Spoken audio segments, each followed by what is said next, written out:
Thursdays, we are coming to you live from Motor Bar and Restaurant at the Harley Davidson Museum for Marquette Thursdays. Enjoy great food and drink specials all night long, and make sure to join us on select Thursday nights throughout the season to hear from head coach Shaka Smart and his players. Tonight we've got Al Amadu, and our next show is February 15th, and will feature Sean Jones. A very unique week for the Golden Eagles, in season anyway. They last played on Saturday, a win over Georgetown, and will not be back on the court until this Saturday when they host St. John's for National Marquette Day.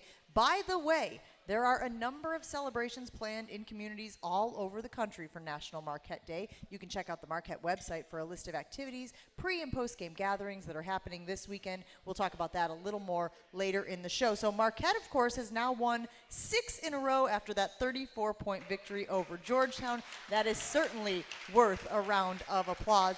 That 34-point victory actually tied a program best in Big East play. Marquette beat Cincy back in 2009 by that same margin. You remember, of course, they beat Georgetown by 30 when they met the first time this year. And guys, the Washington Post absolutely eviscerated the Hoyas after that game. They called it a throttling. They said they're not even in the same league as Marquette. And Coach Shaka Smart said he was proud of the approach that his team took going into that game. Joined now by Shaka Smart. What did you mean by that you were proud of the approach? What was the approach? Well, I think when you go into a game where you're playing someone that's, not near the top of the standings, it's really, really easy to take a less than 100% approach from the standpoint of, well, we're better and we're just going to win. It's going to work out for us. But, we always want to play the game to our standard.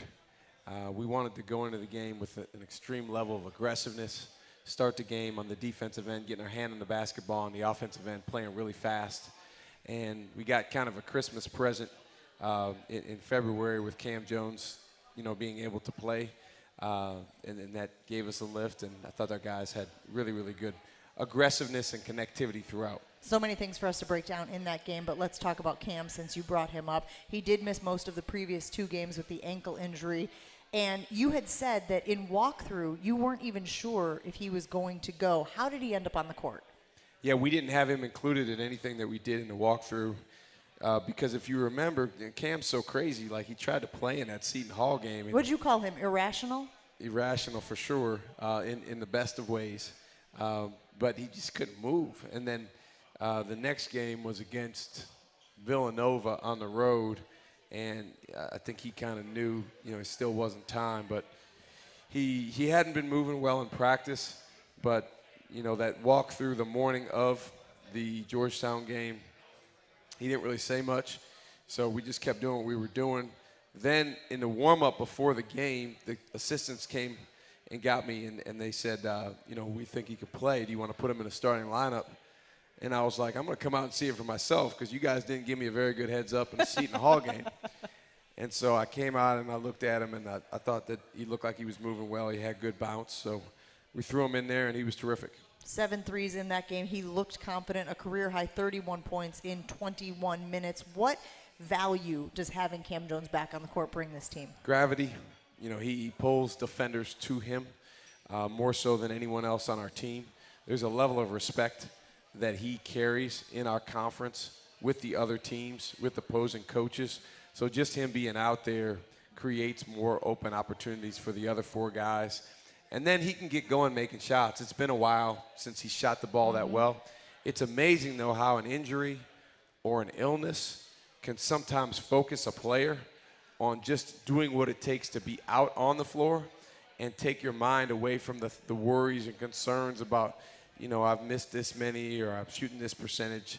And then you can play with the clarity to go attack and shoot the ball well like he did. Like that scene in Top Gun Maverick, don't think, just do. They're able to kind of just do because their mind is in a different space. Very zen.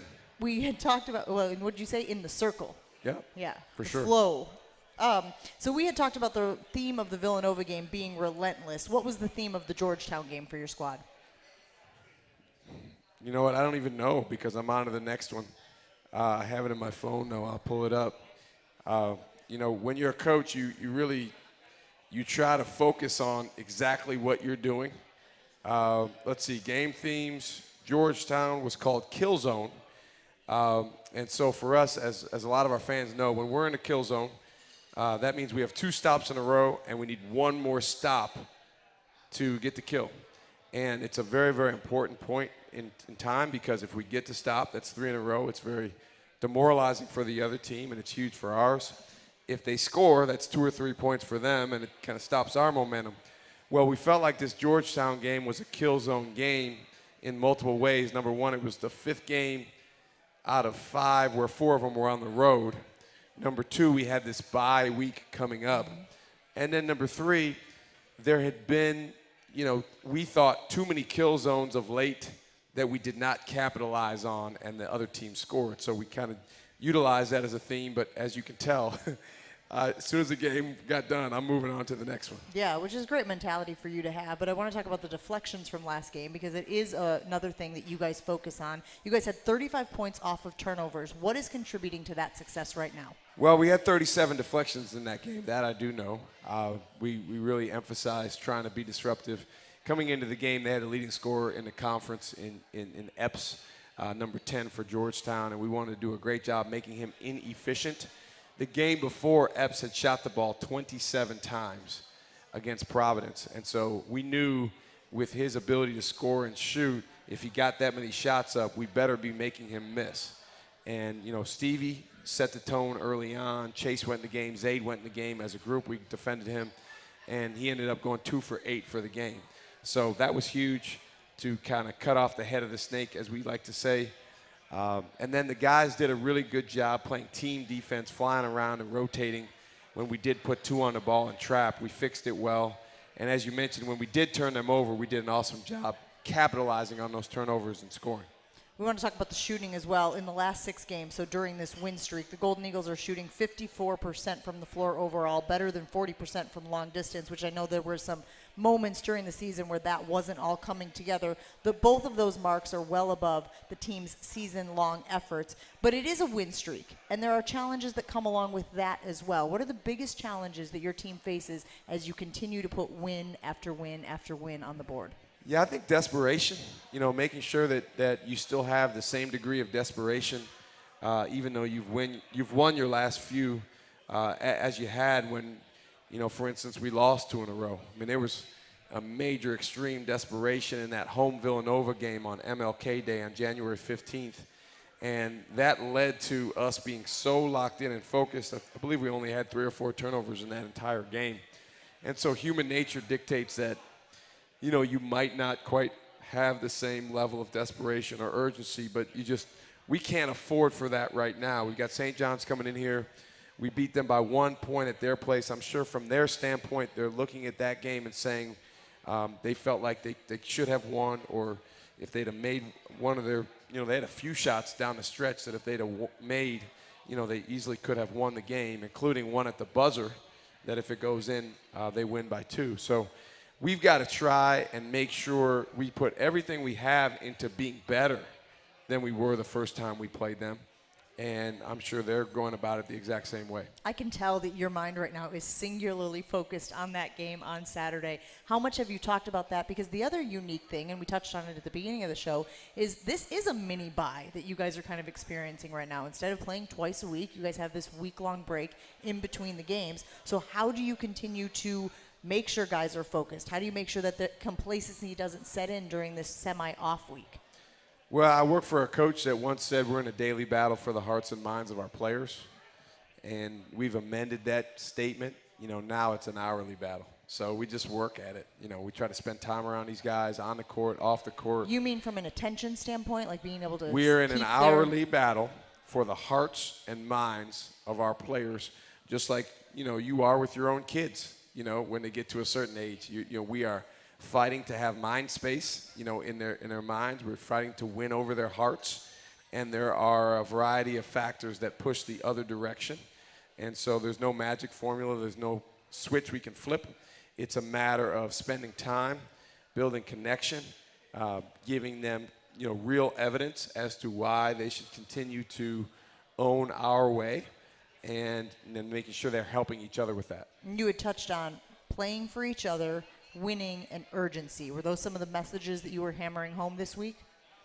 Always. I mean, it's our way, number one core value is relationships. So if we bring someone into our program and they don't have a willingness to play for the guys around them, then that's a problem.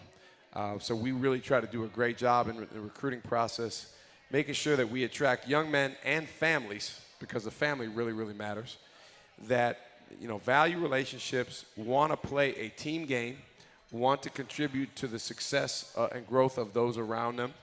And if we do that, we feel like we have a really good chance to be successful. Urgency is just another word for desperation. We want to have an urgency, whether it's Al Amadu right here, every day putting in deposits. Half an hour ago, Al Amadu, Caden Hamilton, David Joplin, and I were working on ball handling. And so it's an urgency to grow and develop and improve, not only for Saturday's game, but also for the long term, particularly for our young players. Very much looking forward to talking to Al as the show goes on. So this week, I know that you guys are focused on St. John's, but you were also on the road. I wouldn't have known that, but I saw some pictures of you on social media, sitting in a gym, talking to some people, watching some players. So how do you navigate that element, that in-season recruiting, continuing to establish relationships with young men who are going to be members of your program in season? Yeah, it's tough, Jen. I mean, there's some head coaches that don't go out recruiting at all during the season. And it's completely understandable, and they certainly have a point with the way they go about it, because they want to be singularly focused on their current team and on trying to win the next game. In my case, the way that we go about our recruiting, my relationship with the young men we recruit and also their parents is just incredibly important, and it does mean more if I go watch them as opposed to an assistant coach. So I went out recruiting on Tuesday. Can't tell you who I went and watched because he hasn't signed yet. I went out recruiting yesterday. I went to watch Royce Parham and Demarius Owens, two young men that have signed with us. They play at Western Reserve Academy in just north of Akron, Ohio. So it was great to be back in my wife's hometown for a couple hours. And I love getting a chance to watch these guys during the season and, see what they're doing with their teams and see, how that can translate into what we do. Here's the tricky thing. Just like our games probably bear very little resemblance to the NBA games for the NBA scouts that watch our guys, these high school games bear very little resemblance to a Big East game. Really? Very little. The physicality is like a pillow fight compared to a heavyweight boxing match. The level of intensity, no disrespect to the high school level, is night and day difference. The way the game is officiated is night and day difference. So you really got to watch and see and try to project what these guys can do that will carry over in time. But I'll tell you, the two incoming guys we have, Royce Parham, Demarius Owens, they are very, very offensively gifted. They're going to be guys, once they get through the incubation period, as I call it, that are very good contributors for us. Honestly, the biggest area where we're going to have to move those guys forward quickly when they get here is defense. Because, just watching, it's like if they were in a game Saturday, they have to match up with Danis Jenkins, okay, or Chris Ledlam, or Joel Soriano, or whoever else St. John's puts in the game. And, the great thing about a guy like Chase Ross is he can match up with multiple of those guys, Stevie Mitchell. These incoming guys, they've got to learn, I got to figure out who out there I can guard. And that'll be a process, but it'll be fun. I mentioned I wouldn't have known that you were there, except there were pictures of you that showed up on social media. So I was curious, what's your relationship with social media? Like, now as head coach of a Division I program, Marquette, top 10 team, et cetera, people are going to be interested in your every move. Is that something you have come to grips with? We have a love-hate relationship, social media and I. If I wasn't coaching, I would have nothing to do with social media. I would never look at social media. It just, for me, comparison's a thief of joy. Now, my wife, Maya, she can look at social media as just like entertainment. She can go on there and say, oh, this is a funny thing, or, this is something interesting that someone posted. And she has really good self-esteem. So she doesn't get caught up in comparing herself to someone posting that they're on vacation in the Bahamas and we're not. For me, if I was to go on there every day and get caught up in what everyone's saying about, whether it's, this team in the Midwest or this team down in the Southeast or this team out West. It takes my attention away from what I need to be focused on, which is doing my job for our team and our players. And so I don't go on social media. I think social media is a really good tool. I do post on social media, and so you might ask, well, how do you do that if you don't go on it? I got a guy that helps me with that. I like to share with our fans things like who was the domino of the game, who was our deflection champion.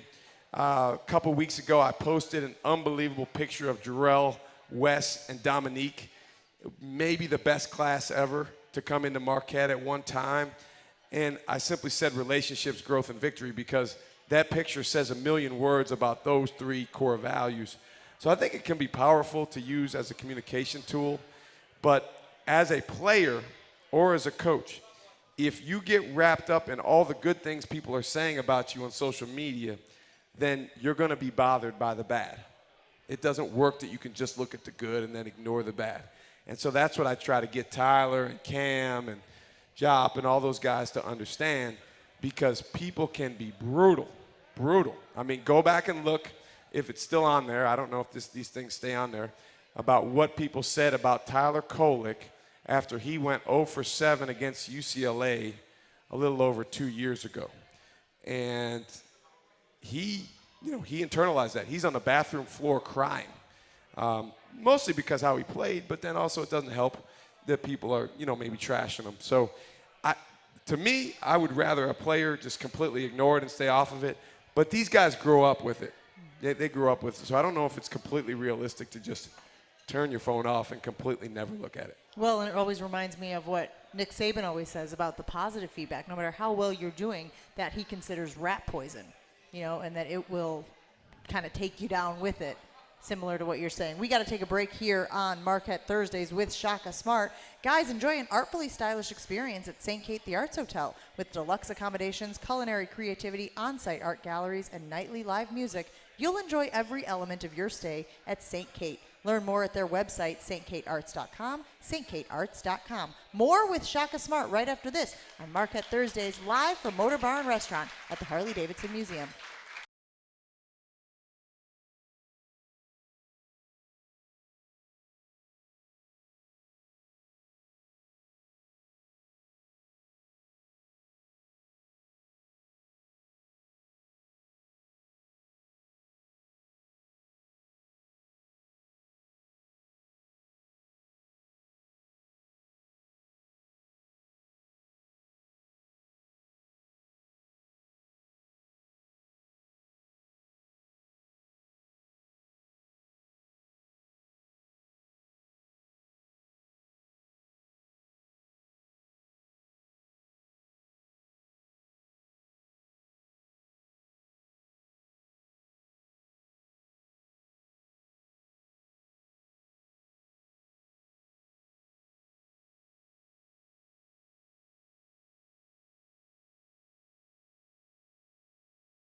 Back here on Marquette Thursdays, live from Motor Bar and Restaurant at the Harley-Davidson Museum. Marquette fans, Chick-fil-A wants to help you celebrate National Marquette Day with a free giveaway. Wear your Marquette gear on February 10th at any participating Southeast Wisconsin Chick-fil-A location and receive a free Chick-fil-A sandwich. Promotion valid from 11 a.m. to 7 p.m. at participating Chick-fil-A restaurants.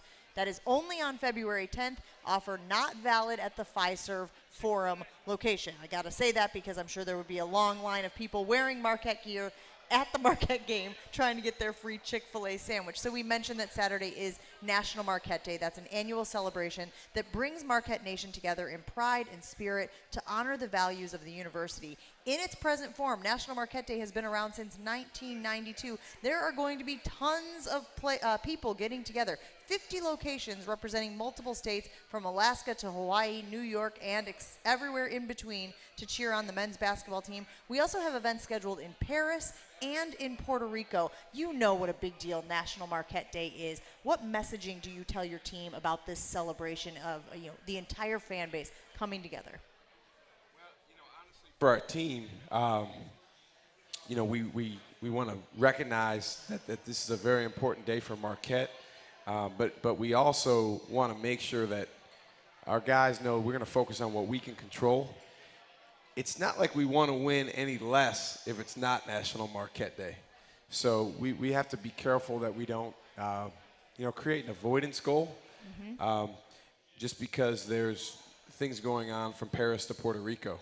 That being said, I think if we bring the edge and the energy and the enthusiasm that we can bring, then it serves as a multiplier, not only for each other, but for all the fans, both in the building and around the world, that are celebrating National Marquette Day and that want the Golden Eagles to win.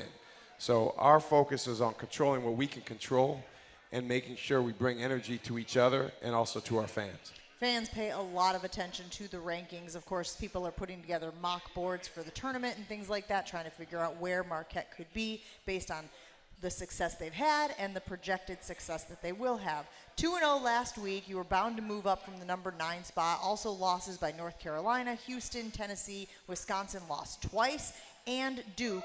A big cheer from the back of the room on that Wisconsin losing twice mention. How much do you guys pay attention to that? You must know that you are a top 10 team. And what is your message to the team about the AP rankings coming out every Monday? Nothing. It's strictly, I think, a fan thing. It really doesn't matter what you're ranked on February 8th or February 18th or March 8th even. Obviously, if you're ranked in the top 10, that means that you're having a pretty good season, and that means if you keep improving and keep building, you're going to put yourself in position to have a good seed in the NCAA tournament and, knock on wood, be able to go make a run. But, the rankings are going to change around every week. As you mentioned, multiple teams in the top 10 this past week lost. Well, that's because you had a bunch of top 10 matchups. That's right. Teams playing each other. You mentioned Wisconsin losing. Well, they lost to Purdue. Yep. So Houston lost to Kansas. So these teams, you kind of get to that time of year where you have some of the best playing some of the best, and there's going to be some losses in there. But at the same time, for us, what we're trying to do is continue to gather very, very powerful experiences in the games and in between the games that can help us move towards being the best us when it matters most. At the same time, we absolutely want to win the game that we're focused on. But in the meantime, the ranking may go up, it may go down, but that's very, very distant secondary to us being in the moment to control what we can. So you've already told us your stance on social media. How closely are you following the rest of the sport? Like, do you know on a nightly basis who's playing who or who wins a game? Or, you know what I mean? Are you aware of some of those details that are happening outside of the program? Yes, I am. It depends on the day. It's interesting. When we lose, I don't follow it at all. You shut it out? Because it makes me very upset, like physically ill to watch, all right, if we lost our last game. If not, then I like to follow it. I'm a fan of basketball. I have a lot of friends that are coaches, You can learn a lot from watching these games. Last night when I got back off the road recruiting, Providence and Creighton were playing, and so I got a chance to watch the very end of that game. It went to overtime. And, you know, in this league, there's a ton you can learn from watching the other teams and what happens at the end of games. Plus, you know, coming up, you're going to play them soon. So I do follow that. But, you know, mostly just try to focus on our team. Let's talk about that St. John's game, which I know you are so focused on. You mentioned how close it was the last time these two teams played at Madison Square Garden. So what are you expecting from them? They lead the Big East in scoring, offensive rebounds. They're second in defensive rebounds. What are you telling your guys to really pay attention to in this one? Well, there's a long list. I think first and foremost, we have to do a better job in transition defense. At their place, they scored 22 points in transition, which is way too many. And then from there, they have one of the most dynamic guards in the Big East in Jenkins, Danis Jenkins. He's a terrific point guard. He reminds me a lot of a guy that I coached at VCU that went on to play in the NBA, Briante Weber. He just has this electric quickness to him on both ends of the floor. So we've got to do a great job on him as a team, you know, not just the guy that's guarding him. And then, you know, Marquette fans are very familiar with Joel Soriano. Leads the league in double-doubles, may lead the nation. I know he did last year. He's just a load around the basket, does a lot of damage down there. Very good offensive rebounder. As a team, they really offensive rebound. So defensively, we got a heck of a challenge on our hands for a variety of reasons. They're shooting a lot of threes of late. So we got to do a great job contesting those shots and then rebounding those shots. Offensively, you know, they do a good job changing up defenses, so we got to make sure that doesn't throw us off balance and we stay aggressive. Shaka Smart hanging out with us here on Marquette Thursdays, live from Motor Bar and Restaurant at the Harley Davidson Museum in downtown Milwaukee. Don't wreck a great time at the game. The Marquette Golden Eagles remind you to drive sober or get pulled over. Visit zeroinwisconsin.gov to learn more. Zero in Wisconsin. Together we can save lives. Wisconsin DOT. We'll take a break here on Marquette Thursdays. We'll bring Al Amadu in. Coach Shaka Smart will walk around and hang out with some of the folks here. More from Motor Bar and Restaurant right after this.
Tonight's Marquette player interview is brought to you by Wintrust, Wisconsin's bank, the official banking partner of Marquette University and home to Marquette Checking with free ATMs nationwide.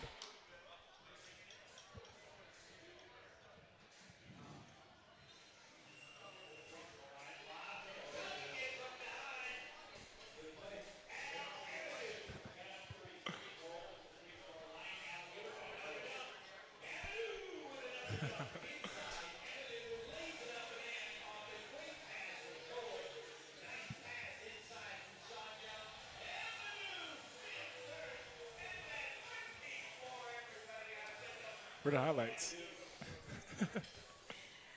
That just a sampling of highlights from Al Amadu's career so far at Marquette. We are so lucky to be joined by him tonight at Motor Bar and Restaurant at the Harley Davidson Museum for Marquette Thursdays. All right, Al, take me inside the locker room. What is the vibe of this team right now? You guys have rattled off 6 straight wins. We got National Marquette Day coming up on Saturday. How's everybody feeling? Everybody's feeling super excited. You know, we have a good edge to us. Like Coach always talked about it. Like when we were in practice there, film room, he said everybody has to have a contagious edge. So we've been locked in, but at the same time, we've been having fun and looking forward to National Marquette Day and just keep getting better after every one. You are one of these guys who has this incredible stat line. I have it here in front of me. 7 of 8 made field goals are dunks. What? Are you kidding me with that? That's incredible. I remember the Northern Illinois one. I remember the Notre Dame one. I remember the one at Georgetown that just happened last week. Describe that feeling to me. You're on the court. You're representing Marquette University. You're trying to get your minutes where you can. And 7 of your 8 field goals are rim-rattling dunks. To be honest, I'm just doing what I do best. Put the ball in the hoop, dunk the ball, just being athletic, fly around. So I think coaches are going to be really – he loves when I dunk the ball, so I just like doing it, I guess, yeah.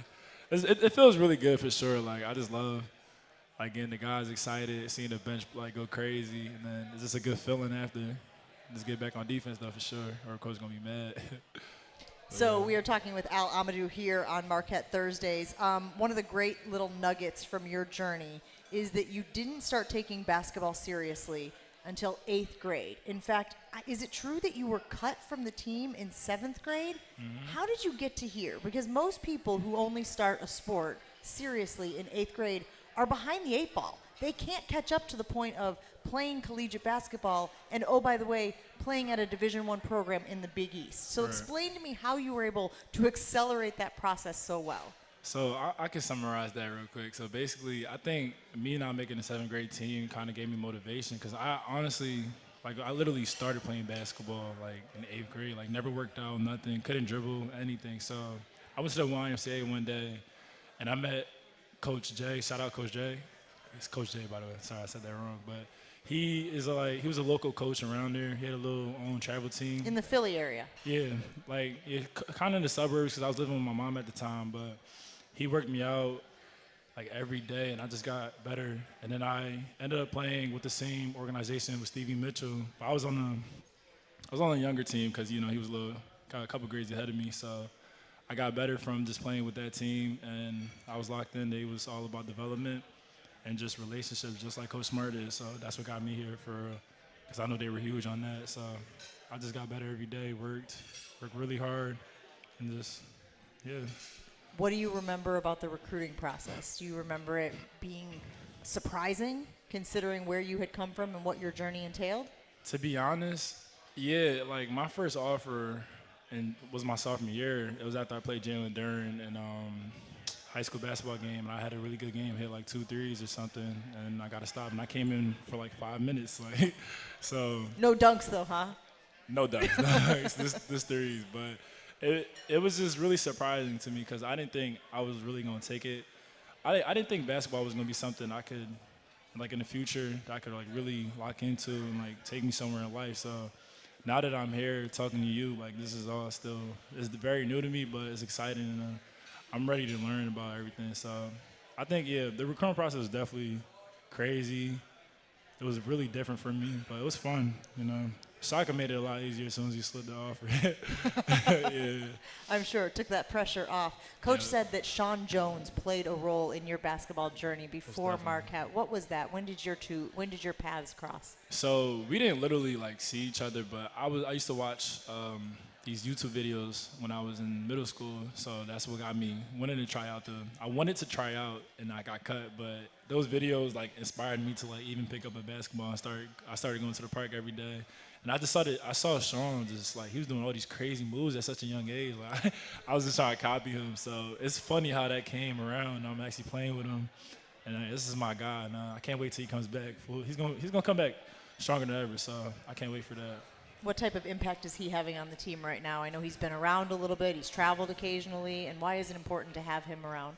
Because honestly, like Sean, seeing him go through his rehab makes me so much more stronger because I know he's going through something so hard. So anything I'm going through, I know like it just gives me strength to get by it. Like even if I'm in the training room and I hear him going through his rehab, like it's hard to like just be in there at the same time. So it definitely gives me a good strength and like something to play about, something to play for. And I think the team also thinks that too. So it's like it's good having him around, just hearing him be happy still and like talk. So it's good. It's a good vibe for sure. Talking to Al Amadu here from Marquette basketball. What's your relationship like with Oso Ighodaro? That's big bro right there. Shout out O. Oso is somebody I want to be like, and I want to be better than him. For sure, set the bar even higher, but also he just helps me out so much with like little details, teaches me everything I need to know about like our position and where to be at. Like he just like looks out for me very much. So I appreciate O a lot because he's made my journey here just a lot easier than it could be way harder, but he's helping me out for sure. Well, and the story is that your journeys are very similar, right? When he came to Marquette, he was kind of a skinny, lanky guy who needed to kind of fill out and continue to get stronger to be able to compete in the Big East. And people are saying similar things about you. You obviously have the height, but the goal is to continue getting stronger. And I assume going up against him in practice is helping you accelerate that process, right? Most definitely, yeah, because I'm on a Oso plan, if that makes sense. Sure. Yeah, so like I lift every day, I'm gaining weight, so I'm making a lot of progress. And going against Oso just makes me play a lot more physical. Like just, I think my biggest thing is like learning how to play tougher and being more physical in the paint, and just like having that presence about me, like using my height to my advantage and my speed. So yeah, Oso definitely makes me a lot better for sure. I'm told that the biggest goal for you right now, in addition to the ball stuff, is just getting you to eat more food. Yeah. What is the meal plan right now? What are we eating? How many calories are we trying to consume in order to keep bulking up? A lot of calories, but to explain that, I think Todd, our strength coach, and Kristen, our nutritionist, like we've been trying so many different things. They tried me like sending pictures of everything I ate, or just like sending a picture of me after I eat the meal. But I think what works for me best right now, and I talked to them recently about it, is just trusting me and allowing me to, like, eat my own food and like not having to send a picture because I think it was bothering me. It was very hard because I never ate so much food since I got to Marquette. So. Okay, so that's really interesting. So they're doing like an accountability thing where they want to see, that you are eating and getting the calories that they think you need in order to put the weight on. Yep. And that got under your skin. Was it like the micromanaging of it or like? Yeah, I think it was just like the point of the pictures was just like kind of bothering me. Like I was thinking like, why do I have to send a picture of every time I eat? But this new thing we're doing now is working a lot better. I'm gaining a lot more weight. I'm about 213 right now, so I got here at 195, so. That's great. Yeah. And we talked to Oso when we had him here. I mean, he even looks like a different guy right now than he did last year when we were hanging out, or even at the end of last season. So we know that it will work. I know it's tough. You're like, I'm full. I don't want any more food. Please don't make me eat any more food. For sure, yeah. All right, so speaking of things that you eat, on this sheet here I have of factoids about you, it says that your favorite topping on a pizza is pineapple. And chicken. Do you know how polarizing that take is? Do you know how strongly people feel about pineapple on pizza? I know, but like, I thought the same thing till I tried chicken and pineapple on a pizza, and it was the best thing I ever had. So you can't knock it till you try it. So that's all I gotta say about that. I appreciate that. What's the best advice somebody has given you about not just navigating this journey of college basketball, but thriving in this journey of college basketball? I think is when I went to the Big East freshman conference. I think it was Jeff Green. He was talking about his experience and what he did his freshman year and what helped him out the most. And he said just having a routine and staying present every day. Like getting a routine in anything you do is just gonna make you a stronger person. Like even when you don't want to do it, it's the most important day. So, like when he was talking, I think that was probably the best advice I heard. Like that's like a little summary of it basically. Just stay present, have a routine, and just stick to it every day. And like, yeah, just stay the course, locked in. What are you focusing on right now from a basketball standpoint? You know, to incrementally get better. This week be better than last week, et cetera, et cetera. Definitely my shooting. Also, just me in the weight room helps me on the court, like getting stronger. So I've been locked into that every day. Ball handling. Coach says it 15 minutes of ball handling every day. We literally just worked out, actually. That's why I came a little late. He had me doing ball handling drills with another freshman. And yeah, I say ball handling, shooting, just getting stronger, being more physical in the paint. And yeah. One of the best ball handlers I've ever seen is Tyler Kolek. He's obviously one of the undisputed leaders of this team. Mm-hmm. What is he like? You know, we've talked about, you know, the chip on his shoulder and, you know, he wants to be poised but also cocky out there. What is it like playing with somebody like that? Playing with Tyler or like just him like as a person? I'll take both. How about that? Column A and column B. So playing with Tyler is like, it's not new to me because I definitely play with a point guard like that who like, you know, he'll like say something to you like, yo, like he'll yell at you or anything, but like it's not like, I don't take it the wrong way. I take it as like, okay, this is what he needs me to do. And sometimes if I don't get something right during practice, he'll come with a big brother approach, I guess, or a mentor approach. Like he'll tell me what I need to do and like he'll simplify it. And he encourages, I think something he's been working on this year and that got a lot better at was his encouragements, EGBs. And he's been doing that a lot and it's been helping the team out. So that. But Tyler as a person, he's really cool. He's actually super funny if you really get to know him. Like he seems like a cool laid back person, but he's actually a really nice, cool guy. I mess with him a lot. And yeah, I see him as a big brother too, like just always being out there looking out for me, him and Oso, so they're really cool.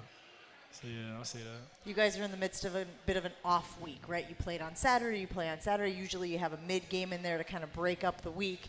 Mm-hmm. What has been the biggest challenge about this week specifically, not having a game, knowing that you still have to stay focused, stay locked in, not get distracted? How has that been to handle? So I think Coach was really talking about us having this week being super important because I think last time we had a week like this, I think we lost to Seton Hall away or something like that. So he wants us just to play with an edge, be super locked in, stay super consistent with everything we're doing, and just don't lose our edge over this week. We've been focusing on that, knowing that we're good when we're desperate. So just playing like that during practice, having fun still, but at the same time playing super hard. I think that's been the focus this week, this contagious edge. So I would say that. On this sheet of factoids about you, it says that if you weren't playing basketball, you would be a veterinarian. Oh, yeah, for sure. What is that about? I just love animals so much. Yeah? It's pretty cool, but like I had a cat. I had 2 cats. You're a cat person. Actually, yeah. Okay. I'm sorry if I weirds anybody out. I'm a cat person, yeah. Honestly, I like dogs, You know, Taylor too. Swift is a huge cat person, and she's very, very popular, so I think you're good. Yeah, I'm good. I hope so. But I like animals so much, like to the point where I would still do that, like even after basketball. So, like, I just care about them, and I think they're just really cool. And like, there's a lot to learn about from them, and I've been really interested in it since I was a kid. I used to read books about it. I still do. Just watch shows about it. I'll be on my phone just watching a cute cat video. So that happens, yeah. But I love animals. So. Maybe we can get that as a nickname for you. Al the Vet Amadu. The vet? Okay. Maybe we'll figure out some Like way of working it into basketball junior, as senior well. year? Yeah, exactly. Get you out there on the court a little bit more. You throw down some big dunks. Yep. Thank you for hanging out with us here on Marquette sure. Thursdays. It has been a pleasure getting to know you and watching you dominate on the court when you get out there, pal. Thanks for hanging out with us. Thank you so much. Marquette fans secure a discount for the remaining home games and seats for next season with a 2024-2025 season ticket deposit. Games like National Marquette Day sold out quickly, and the best way to guarantee a ticket to the best games is with a season ticket plan. Place your deposit today at gomarquette.com/tickets or email athletics@marquette.edu for more information. Back with Shaka Smart right after this on Marquette Thursdays, live from Motor Bar and Restaurant at the Harley Davidson Museum.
Here on Marquette Thursdays, Marquette fans, Buffalo Wild Wings is the official viewing party location for Marquette road games this season. Check out the Golden Eagles watch party schedule at gomarquette.com/BWW. The next watch party is February 13th. That's at the Waukesha Buffalo Wild Wings location. Marquette takes on Butler at 5:30 p.m. Back here with Shaka Smart. And Shaka, I have a couple of notes from the last time y'all played St. John's.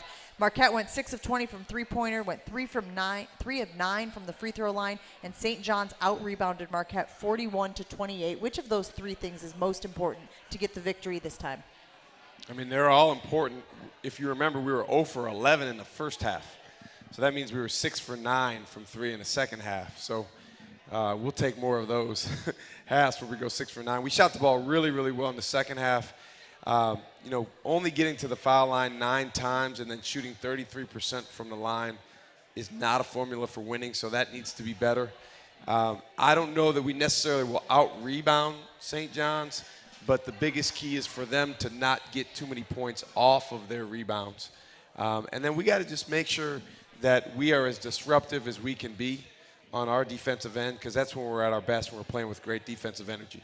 Soriano, obviously a guy who can gather up those rebounds in there. How important is Oso to setting the tone inside in this game? Also incredibly important. Ben Gold. Ben had a really good game, I thought, defensively last time we played St. John's. The two of them together are going to be critically important.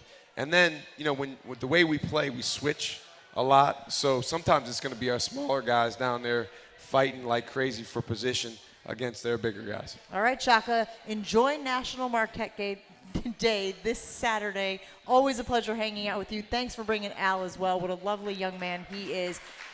This has been Marquette Thursdays live from Motor Bar and Restaurant at the Harley Davidson Museum in downtown Milwaukee. Have a great one, everybody.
to think about the fact that the Big East tournament is just a month away. Marquette with a heck of a schedule in front of them. Obviously want to keep clicking off those victories. We are live from Motor Bar and Restaurant at the Harley Davidson Museum. Remember, our next show will be next Thursday, and it will feature Sean Jones. What a treat that will be to have Sean Jones here with us, obviously dealing with the injury, but he has been such a spark and a source of energy for this Marquette basketball team. And want to remind you to mark your calendars that the next watch party at Buffalo Wild Wings is February 13th. That will be at the Waukesha Buffalo Wild Wings location. Marquette takes on Butler at 5:30 for that one. It has obviously been a very exciting season so far for the Marquette Golden Eagles, and it will culminate thus far with National Marquette Day on Saturday, an annual celebration bringing Marquette Nation together in pride and spirit, honoring the values of the university. It has been around since 1992, but honestly, the celebration and the Spirit Day goes all the way back to the 60s. So I hope everybody has a great National Marquette Day on Saturday. We will certainly be pulling for a Marquette win, and we will be back with you next Thursday here at Motor Bar and Restaurant at the Harley Davidson Museum.